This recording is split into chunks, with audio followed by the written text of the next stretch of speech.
മുഖ്യമന്ത്രിയുടെ പ്രസംഗത്തിൽ തന്നെ പറഞ്ഞു ഈ കാശ് കൊണ്ടൊന്നും ഫോറസ്റ്റ് ഡിപ്പാർട്ട്മെന്റ് ചെയ്യാനൊക്കത്തില്ല എന്ന് മുഖ്യമന്ത്രി ബോധ്യപ്പെട്ട് അവിടെ പറഞ്ഞിട്ടുണ്ട്. എന്നാൽ നിങ്ങൾ വഷളായിരിക്കുന്ന ഒരു സാഹചര്യം അത് പരിഹരിക്കാൻ ഗവൺമെന്റ് ആത്മാർത്ഥമായി പരിശ്രമിച്ചിരിക്കും.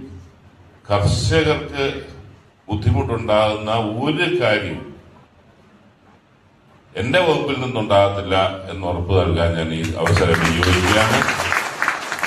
പക്ഷേ നമ്മൾ പരസ്പര സഹകരണം എന്ന് പറഞ്ഞാൽ കാട്ടിക്കറി വെടിവെക്കാനോ ബാക്കിയുള്ള നിയമവിരുദ്ധമായി ചെയ്തു കഴിഞ്ഞാൽ അതൊന്നും അനുവദിച്ചു വരുത്തില്ല. അതുകൂടെ ഞാൻ കൂട്ടത്തിൽ പറയുന്നത് അത് മറ്റു കാര്യങ്ങൾ. നമുക്ക് രാജ്യത്തെ നിയമങ്ങളുടെ വ്യവസ്ഥ പാലിച്ചു പോകേണ്ടതുണ്ട്. നമുക്കൊരു സഹകരണത്തിന്റെ പാത ആരംഭിക്കാം.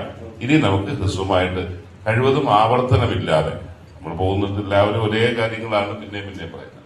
ആവർത്തനമില്ലാതെ പഞ്ചായത്ത് സ്പെസിഫിക് ആയിട്ട് പഞ്ചായത്ത് പ്രസിഡന്റുമാരുണ്ടെങ്കിൽ ആദ്യം അവർ ചർച്ച ചെയ്യട്ടെ. പഞ്ചായത്ത് സ്പെസിഫിക് ആയിട്ടുള്ള കാര്യങ്ങൾ ഉണ്ടെങ്കിൽ ദയവ് ചെയ്ത് ആവർത്തനം ഒഴിവാക്കുക. കാരണം നമുക്കാകെ 1 മണിക്കൂറാണ് ഇതിന്റെ തീരുമാനമെടുക്കാനും ഇതിനും